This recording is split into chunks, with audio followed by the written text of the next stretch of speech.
Winfree the third. All Yes. right. So like what are you do tattoos, we know that. Yeah. You're movie director, curator, you're rapper, singer, songwriter. Tell everybody a little bit about yourself and your humble beginnings. Oof, humble beginnings. Ooh. I'm the youngest of 8 children that I Wow. know of. Um, Most of my siblings are very creative.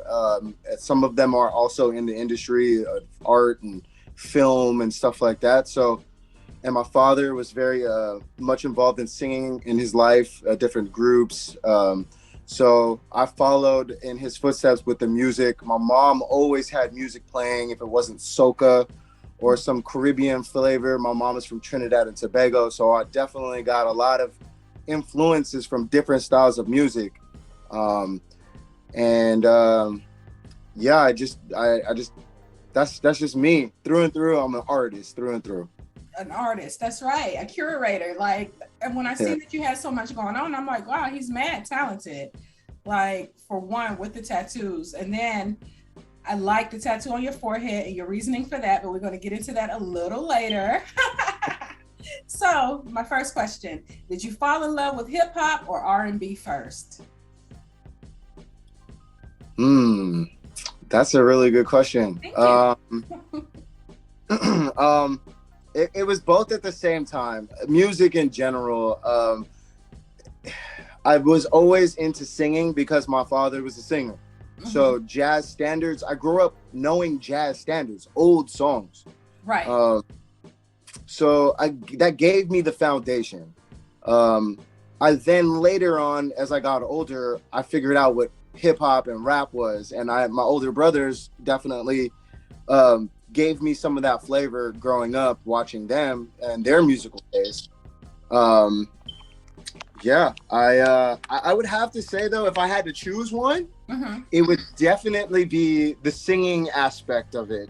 Melodies, I'm very melody driven.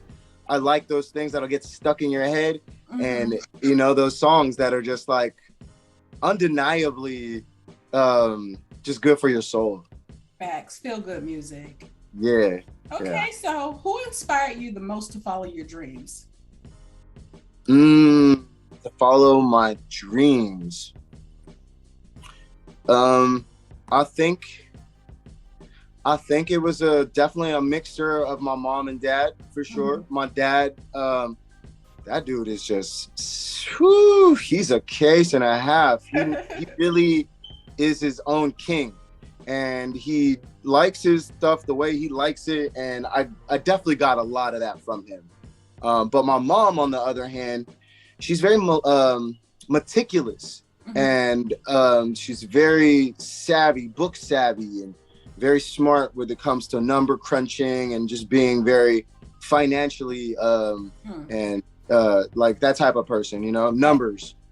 So I was able to gather both of that from my parents. Luckily, that's what we're supposed to do, gather those things from our parents and the good things. That's right. That's right. Yeah. I mean, if you got some bad things too. I mean, generational curses, that is just something that we gotta address those things that creep up on you. We breaking those, okay, son. Yeah. Yeah. So you are in multiple genres. So that means you had to educate yourself about the things you have sung about. What made you want to learn more about the culture of music? I mean, really what it is musicians, I think we are journalists. We're journalists not only for our lives, but our surroundings and our environment.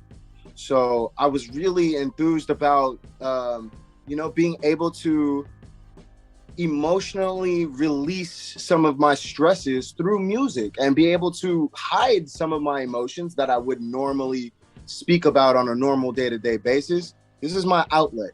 So that's how I tapped into that side of the music. Yeah. Okay, I love it. So would you do crossover into Latino music if given the opportunity to work? Already. What song? I'm already doing it. I have a song right now I'm working on. Is it out? No, it's not out. It's really it's a crossover song. It's in Spanish. That's what's up. It's in multiple dialects of Spanish as well. Like, you know, we have PR, we have like, you know, Mexican dialect from Mexico. Then we have people from, you know, Dominican Republic, just all sorts of different slangs that I use. And I crossed it into kind of like some English.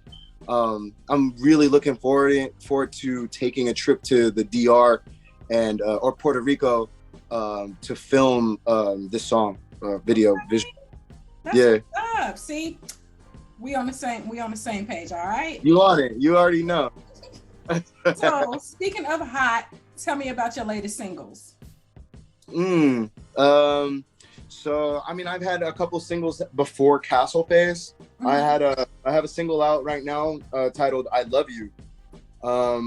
I dropped it on last Valentine's Day. It coexists with a clothing line that I'm working on. It's called "I Love You," the Kastle Face "I Love You" collection, and I'm working with a lady named Jessica Kelly from Threefold to produce this "I Love You" sustainable fashion and ethical work situations in factories in India. I'm looking forward to getting my first sample of my sweatsuits on the 12th of this month. I pressed one like a short run out already, and they sold out. So I'm trying to just take it up another notch, trying to find some consignment, maybe Urban Outfitters or somebody might want to tap in with your boy and I don't know, try to give something back and help other people abroad and give people work. And it's the "I Love You" campaign. Okay, and then with the latest singles, with the album that you're working or just put out. Kastle Face. So it's a 4-song project. I don't like to use the word EP or LP. It's just a 4-song project because with it comes with a short film. There's 4 songs, 11 minutes of your time. And it covers some pretty interesting things as far as like mental health and consequences of your actions and loving the right people and being loyal to those who love you and all sorts of things. Okay, I love that you, like, with that, you were very considerate, just like with the tattoo on your forehead. Super considerate. So because you were wearing a hat so nobody knows what it is, can you tell people what that is and the reason that you got it on your forehead? Okay, so with the castle drip, I call it, it's an upside down castle. Your mind is the kingdom, and it's upside down. It looks like it's dripping, and those are my thoughts that I'm dripping onto the people, but it's on the outside, so you can visually see that it is beautiful art. And also, you know, there's ways to wear these things tastefully. These things have been done throughout the time of ages, since forever. People have been marking their bodies to represent where they're from, how they feel, their status. This ain't nothing new. It's just people like to they like to put extras on extras. Somebody said, "Don't come for me." Okay, unless I said don't come for me. You don't want that. You don't want that smoke. I got some loyal people online that are ready to get you if you attack me. Ooh, don't do it, y'all. But it's like I'm saying, my people's is loyal, boy. Don't come for me. Look, that fan base, that is definitely loyalty. I love that. So with that, and with you doing tattoos, were you doing tattoos before you put out the music? Like, so tattoos has been in my life for the past I would say 8 or 9 years. I moved to New York City with the hopes of just, you know, working on music and expanding my catalog and coming out here with an album. And I sort of just fell into tattooing from a dude named Big Jazz. He really pushed for me to like be a tattooer and learn. And without that push, I would not have been where I'm at today. Also, my partner, Becky Wilson, who's an amazing tattooer, she really pushed me to pick up where I left off and start up my own business, which is called Hades Inquisition. It's a tattoo shop I own here in Brooklyn, New York, Ridgewood, Flushing, Queens area. So tattooing has just been another artistic outlet for me to fall back on, financially helping me to work on my projects musically and giving me that freedom as a young business owner, Black business owner, to freely move the way I really need to move as an independent artist. Okay, I have a question that's kind of, did you watch the versus battle? This is off the cuff. This is not even planned. Which one you talking about? Last night. You know what I'm talking about. I know what you're talking about. What do you know? Oh, the hoorah. I know the hoorah. I mean, there's no competition. Honestly, the catalogs, it shouldn't have been versus Dipset, to be honest. Mm-hmm. Their catalogs span individually as artists. Like Cameron has his own thing. Jules Santana has his own thing. It's not Dipset that can handle the locks. They are together. They have been doing this for a very long time. Right. And I guess people forgot that they had been doing this for a very long time. So it's up to, the real ones to put their foot down and really just showcase what the real is. None of the fake facades. It's just right there for the public to see really what's good. Well, because people think because you've gotten older, you've lost it. Them jokers is like, no, we're hip hop artists. We coming with the shits, okay? Yeah, we don't need no backup track. We spit bars. We spit bars. They came out there with no games being played. I like that a lot. Dude, Jadakiss is one of my favorites though. Like, he's so doggone smooth with it. Like, yeah. He's methodical with it. I love it. Yeah. Like, I would have loved to see him go up against somebody like Kanye just because of the lyricism, different styles of rap. Yeah, I think it would be cool to see him versus Scarface. Oh, Scarface, definitely Scarface. I think they're in the same age bracket, and I feel like they're in the depth. Maybe I think he might be a little older, but still. A lot older. Yeah. He older than me. No, Scarface, okay? Like, I was listening to Ghetto Boys when I was 13. Stop it. Yeah. Weird story. I ran into DJ Ready Red before he passed away on the subway. He had just got off a job like security guard. So this was years ago. I'm talking about like 10 years ago, like 15 plus 12 years ago. And I'm like, does nobody know who you are? This is an outrage. Like, you're DJ Ready Red from the Ghetto Boys. Like, stop it. Like, man, you're a legend. Right. The Ghetto Boys was so smooth. I don't even know. Like, I guess I was one of those females who loved hip hop. I was MC Light, okay? Like that. That's who I was growing up. So a real true hip hop junkie for sure. So most people don't know these old school hip hop artists. And I say old school, not to disrespect, but that's from the era that I came up in. So yeah, I mean, I was very young during that time, but I still was able to gather some of that information and utilize that with me today. That's right.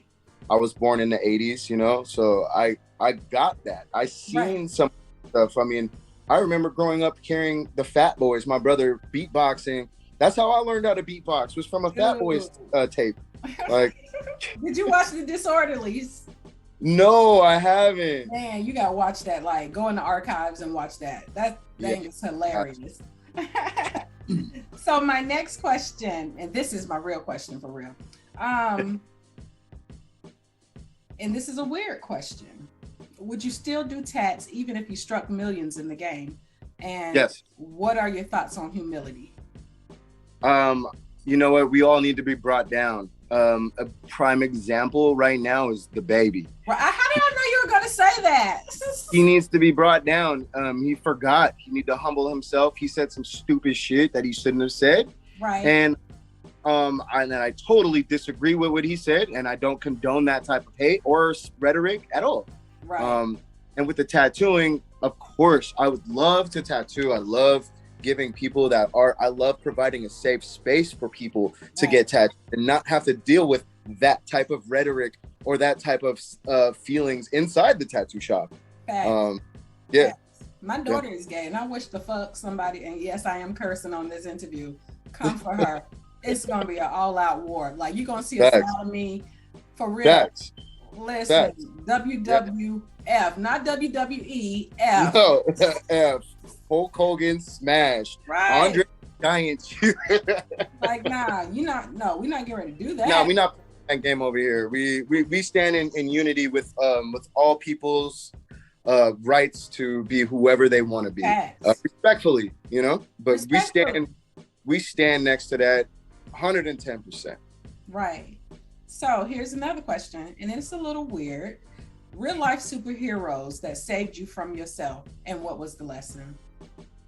Whew, superheroes. We all have one or two or 20. Or 20. Yeah. I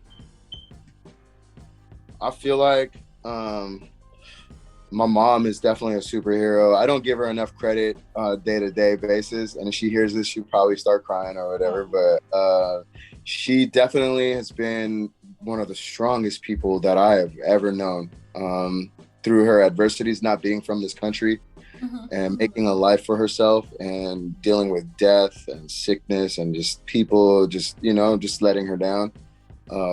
I try to now be that person for her, you know? So definitely Mom Dukes, definitely. Okay. Oh, good kid. Okay. How do you define success? How do I define success? It definitely ain't the money in your pocket or the bank account, because you can have so much and be so sad. Facts. I feel like happiness and love, like that is the most success. Family, that is success. Being able to spread the wealth, that is success. I have a couple of apprentices and teaching them what I know, that's success. Being able to pass down this knowledge and the legacy that we all build to pass down to our children or to our families, like that's the success to me. Right. Okay. I can dig it. I love it. So, this is my last, or I have two questions. What words of encouragement can you pour into our younger generation? Yeah. I would just say there's three things that I've always lived by that my dad taught me. Well, four things was just be honest first and foremost. That's right. And there's picture, target, and focus. If there's anything you can do, you apply those three words to whatever you want to do, and you'll be successful. I can dig it. Yeah. Okay. All right. So you were like, I'm gonna do good on this because I was late, so I'm gonna be like real good with my answers. Okay. So where can our viewers follow you and download your music? So right now I'm on all musical outlets, Spotify, Apple Music, Amazon, whatever it is, Tidal, you know, YouTube, just type in my name, Uriel J. Winfree the third, or Uriel Winfree. You can find my Instagram at Uriel Winfree. Yeah, I'm trying to stay in the weird world of social media. Just trying to navigate through that as an artist is difficult, you know, but I'm out there. I'm reachable. Why is it difficult, do you think? There's new games being played. There's new algorithms. There's new things. Like I can no longer post something knowing deep in my heart that my friends are going to see it. Right. It's going to get pushed back. It's going to be hidden. And I just found out today about some stuff, like some secret setting to see things in your Instagram today. I posted it on my story. So if anybody wants to see it, it's on my story now. You have to go into your settings and they secretly did some sort of like view thing. It's crazy. If you're not seeing your friends' stories or seeing things, this is why. Oh, wow. Well, yeah. I'm with the old people on Facebook. That's where I hang out with the cool old kids, okay? Not on Instagram. So again, drop the social media handle. Yeah, it's just Uriel Winfree, URIEL WINFREE, and that's it. Like, It's pretty simple. You can catch me on TikTok. You can catch me on IG, Facebook. Just Uriel Winfree. Oh, do you have, you're working on a clothing line, so you don't have a website? I have your website. I do. It's castleface.com. It'll show you videos. When I do have my line up, it'll be there readily available to order through my website at castleface with a K, castleface.com. You'll be able to buy prints, tattoo prints. You'll be able to buy clothing, shirts, the sweatsuits, music, vinyl, and view my videos all on castleface.com. Dope. So thank you so much. I had a blast. You made me smile. We good to go. Okay. Thank you. I appreciate you. Bye. Bye. You got it. You got it. Yeah. You got it. Yeah. You got it. Yeah. What's your motivation, baby? What's your motive?